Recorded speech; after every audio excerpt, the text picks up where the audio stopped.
everyone, and welcome to Let Me Be Common Microaggressions Against Black Women. My name is Samira Lewis, and I'm one of the social mobilizers as V-TRaC Lab, alongside my colleague, Lacey Zusu. Hey, everyone. And we are so excited and honored to talk about this passionate topic on common microaggressions against Black women in collaboration with V-TRaC Laboratory.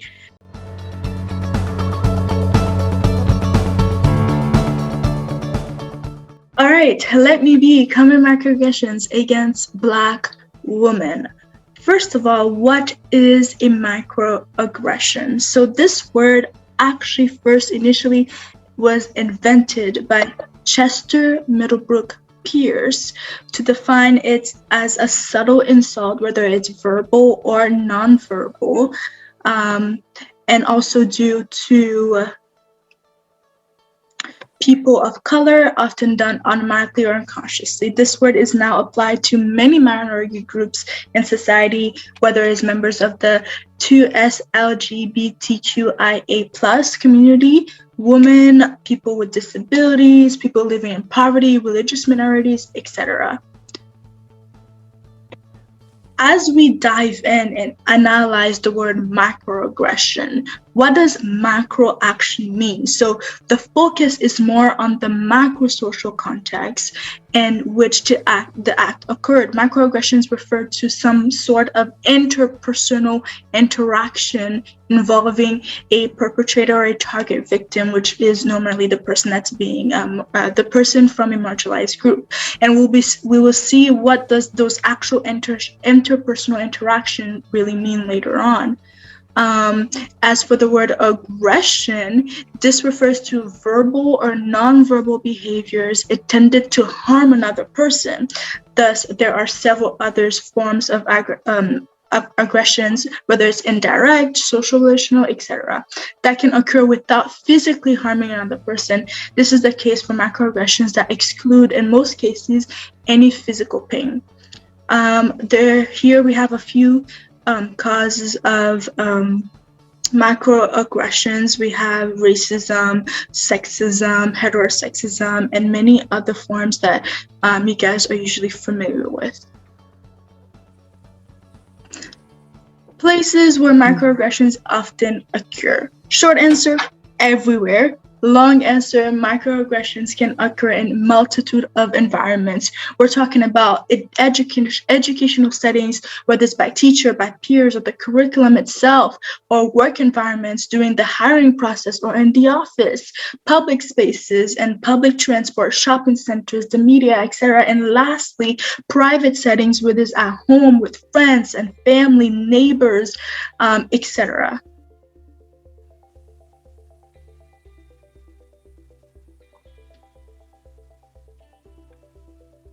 Okay, so what does this look like for Black women? So in addition to being subject to racial discrimination, Black women also experience gender discrimination, which makes their societal experience, so their experience within society in their day-to-day life, even more complex. So they face gender racial microaggressions. So it's really this idea of an intersection, or like in this interconnection between your race and your gender and how those interconnect to create this kind of like new type of experience, which is sometimes a marginalized one.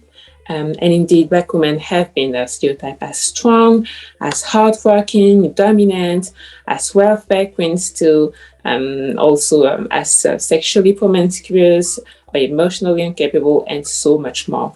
And in all of those examples, we can really identify three main themes in which the gender microaggression.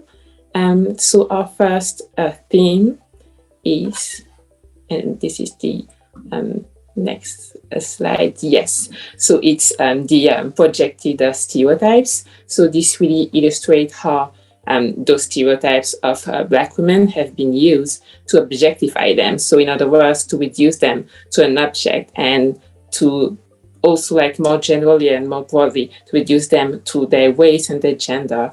So we don't see them as a person, we see them only through their race and their gender. So there is an example for that. Yes. So the example is really the angry Black woman. So the woman who's never really happy or satisfied with anything or anyone, really, or in that same kind of like type of ID, there is also kind of like this strong Black woman stereotype.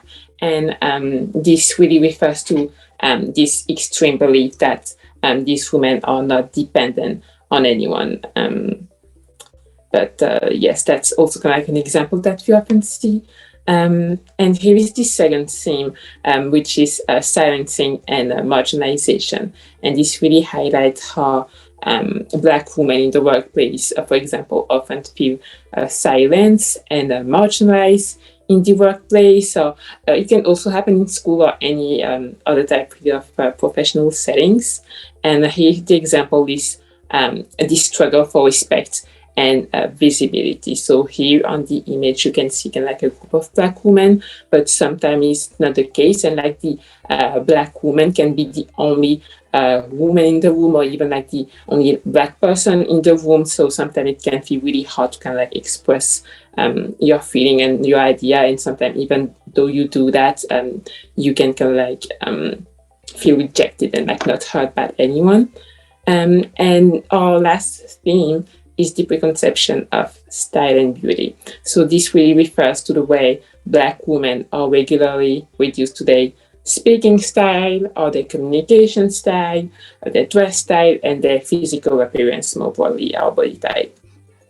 And here, our example is the AVE, so the African American vernacular, which is considered by so many people as a ghetto style of communication. So here to like during the hiring process, when someone has this type of communication style, the hiring manager can kind of like feel like this person is not qualified enough compared to someone who's like has a more standard, quote unquote, way of speaking, which is a discrimination.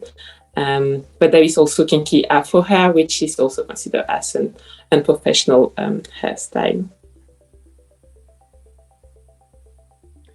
All right, and now we'll be looking at what are some common macroaggressions done to Black women.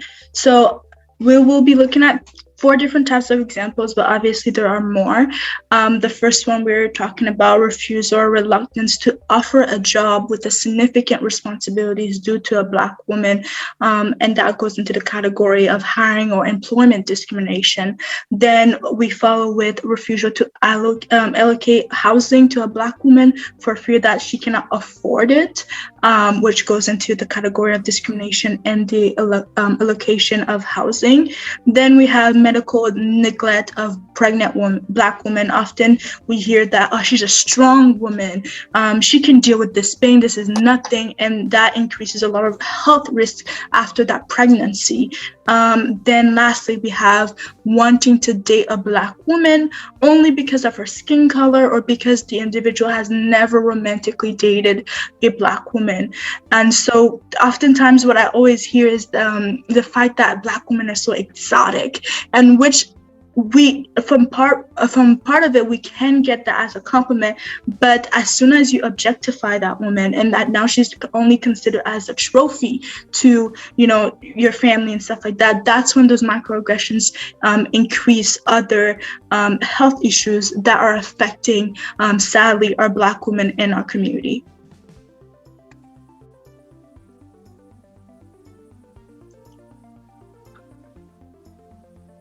I'll do this.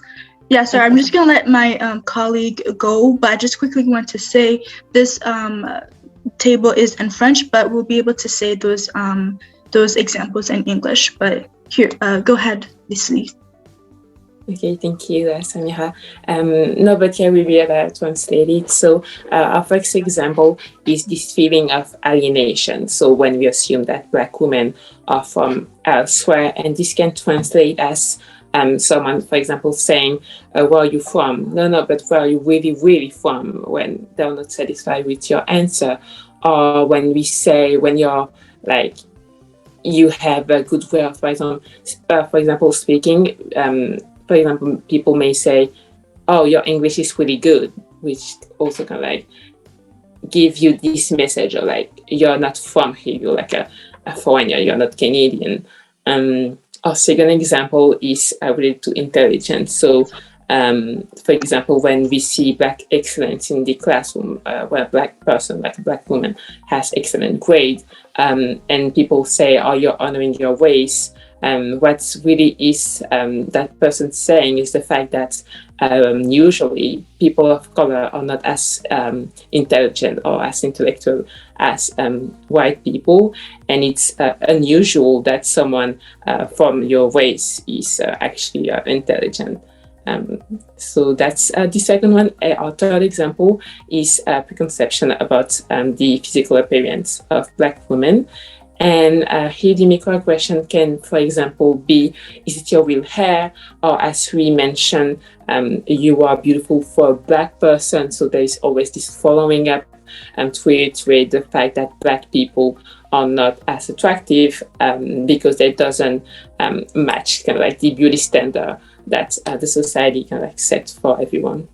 Yeah, absolutely. So one thing that we definitely want to bring across is that it's not just the comments being said, but it's the negative connotations being done by those comments that are constantly increasing a lot of health issues in our Black communities, especially for our women, that we as a community need to do our best to right away stop those narratives to continue on continuing a chain of reaction, I would say. Lastly, we will be looking at one example that I'd like to share with you guys. Please bear with me. This example is sort of long, but I think it is definitely needs to be said. So for an example, as a case study, we have a white American professor stands in front of his class and has just finished his lecture on Greek-Roman contributions to the history of psychology. He asks his students if they have any questions about the material just presented. An African-American student raises her hand. Once the professor offers her the floor, she expresses her frustration by emphasizing that the history of psychology was ethnocentric and Eurocentric. She also leaves out the contributions of other societies and cultures. The student in question seemed to challenge the professor's statement by adding that the contributions of Africans, Native American, Hispanic, or Asian psychologists were never covered in the course. The professor responded, "Gloria, I wish you would come down. We are studying American psychology in this course. We will eventually discuss how it has influenced and been adapted to Asian and other societies. I also plan to talk about how systems and theories in psychology can be applied universally." However, Professor Richardson felt that rather than easing the tensions, his response created new ones in Gloria, and several students of color throughout the semester. The professor had noticed some dismay among students of color in his class who did not seem to agree with the material presented. He takes this opportunity to add, "Gloria, I still appreciate your relevant and exceptionally well thought out intervention. You're a very poised and intellectual young woman, which has allowed you to develop good conceptual and analytical skills. These skills are necessary to communicate well and address these racial issues in a calm and reasoned manner." To the professor's surprise, Gloria and her classmate of color were offended and insulted by the praise. As we are finishing our presentation, we would like to open up the floor for discussion, whether it's about the case study I've just mentioned, or any other questions that you may have for regarding the topic.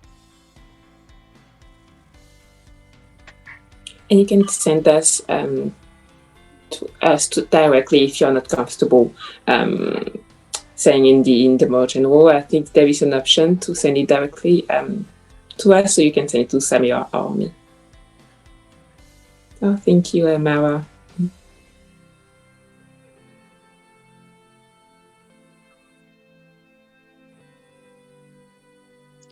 Ali, well, before we, as we're waiting for answers, I guess I'll start off with the discussion.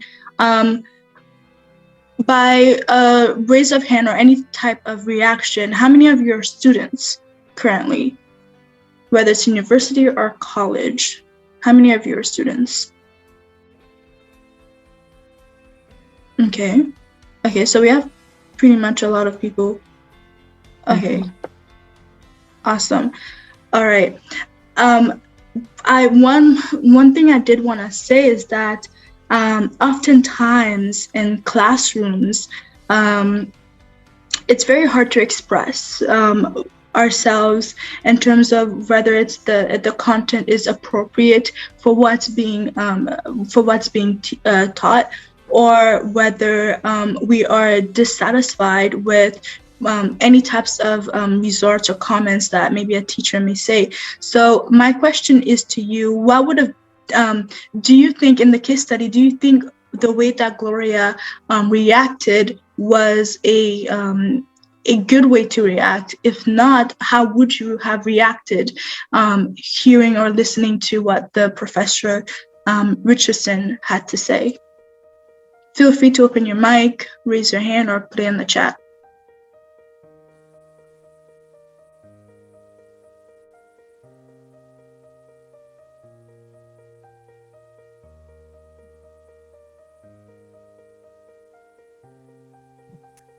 I just wanted to say I didn't catch everything for the case study. I'm really sorry. But I do think in those types of situations, oftentimes people don't expect anybody to say something about, something we catch that, oh, it doesn't seem right what this person said, or you're kind of in a situation where you feel like you can give your opinion, or how that affects you, or how what that person said affected you, or how wrong it can be. So in my case, if I do feel comfortable enough to actually stand up and say something, then I would. So I would want to be in Gloria's case, if that makes sense. I feel like we all want that for ourselves and for each other, to be comfortable standing up and saying, that's not right, you shouldn't, that's not right. How do you say it? It's not right to say something like this, or I do feel like something should be said about how you said this or what you said. So yeah, I do think I would like to be in the same, what's the word? Reaction as Gloria, if that makes sense. Mm-hmm. Yes, it does. No, what you said does make a lot of sense, and I think it's really, I feel like it's really, really, sometimes it can be hard, especially when there is kind of like this relationship of like professor and student, because on the one hand, the student may feel like, oh, like if it's what the professor says, like it must be right? And that's also something that the professor may also say to him or herself, that I know everything, like how dare you to like question what I just said. But I feel like it's really important to kind of like advance in society, that we learn from others. And in that case that Samia, you mentioned in the case study, I feel like it was really about like kind of like growing in this perspective that psychology, even if it's American psychology, it actually has been influenced by so many other cultures and perspectives, and it's really important to take them into account. But yeah, thank you for your remarks. Samia, do you want to add anything? Yeah, absolutely. Okay. Thank you, Mara, for adding that comment. I agree with what you said, Leslie, and I think you said it pretty well. Two other things I'd like to say regarding that case study. I think one of the frustrating things that I often get, whether it's in my generation or any other professional settings, is the fact that we are often, as Black women, shut down or pushed aside when we're trying to express ourselves. And I'm not talking like, like violently, but just when we feel passionate about something and we want to express ourselves, whether we want to express our frustration about this topic and stuff like that, it's always, for me, it always felt like it came across like, oh my goodness, you're doing too much about this, or you shouldn't be reacting this way. And that frustrates me because you won't see those type of comments in other communities. You won't see those type of comments being said to other, or to at least not even to the other gender, male gender, because why? It's so commonly accepted that yes, men will be men and they'll be passionate about this, or when they're in sports, yes, they're screaming on top of their lungs and stuff like that. But when we have to say something seriously about a topic, about a dissatisfaction in our field, it's always pushed aside, or it's always shut down, or it's always you're doing too much. And I think personally, I'd like to from our community to break that type of chain, that no, it's not that we're trying to be too much, it's because we're passionate about this and we want to put a point across. And secondly, it's the fact that, now I'm losing my train of thought. Yeah, I'll let other people add, and I'll try to come up with what I was going to say afterwards. Mm-hmm. But you're absolutely right. I really love what you just said. Does anyone want to add anything to that question? I completely agree with you. So Mawa is agreeing with you.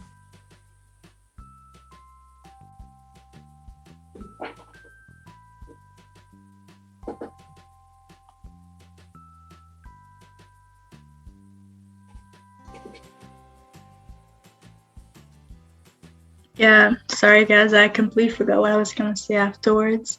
Oh yes, actually I just remembered. One other thing I would say about the case study as well is the fact that, and we'll often see this as well in our community, that it will be that one person after generations of frustrations, after generations of dissatisfaction, you'll see that one person, that one brave woman that actually speaks up for what's being undone.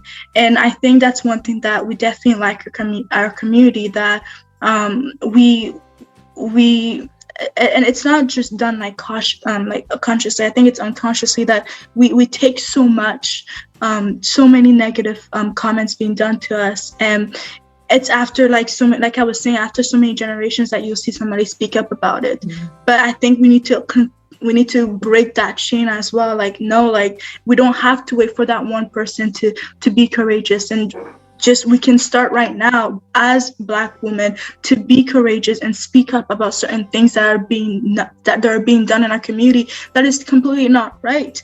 And yes, there is power of being together and not just standing alone. But I think we often wait for that one person to be like, oh, finally somebody said something about this. But you also felt frustration too, right? You also were negatively, you had a negative experience with that, with a situation similar to that. So it's not to wait for that person, because what is often happening is that those health risks are increasing, because nobody is speaking up about this, because nobody wants to. And I understand it's really not easy. So I don't want what I'm saying to say like, oh, it's easy to speak up. Like, I'm completely not saying that. But what we notice is that because no one is speaking up about this, nobody is seeking help for different health issues that are increasing, we're just suffering as a community. And I guess one of the ways that as we're speaking up is just we're really trying to be like, no, like this needs to end. We're in 2022 and this needs to end. This needs to be different, at least. Mm-hmm.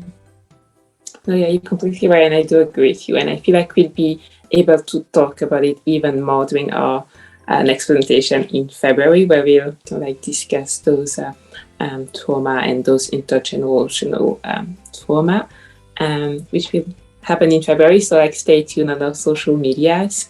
I don't know, Samia, if you want to do the announcement. Yes, if there's no more questions or Yes. comments or concerns or anything, we'll conclude our presentation. And yeah, but we really appreciate you guys for coming in and listening to our presentation and participating as much as possible. Yes, thank you so much, and enjoy the rest of your day. Maybe Samira, do you want to add anything? No, I think you said everything perfectly. Thank you guys so much, and we look forward to seeing you guys in the upcoming presentations. Bye. Thank you. Take care.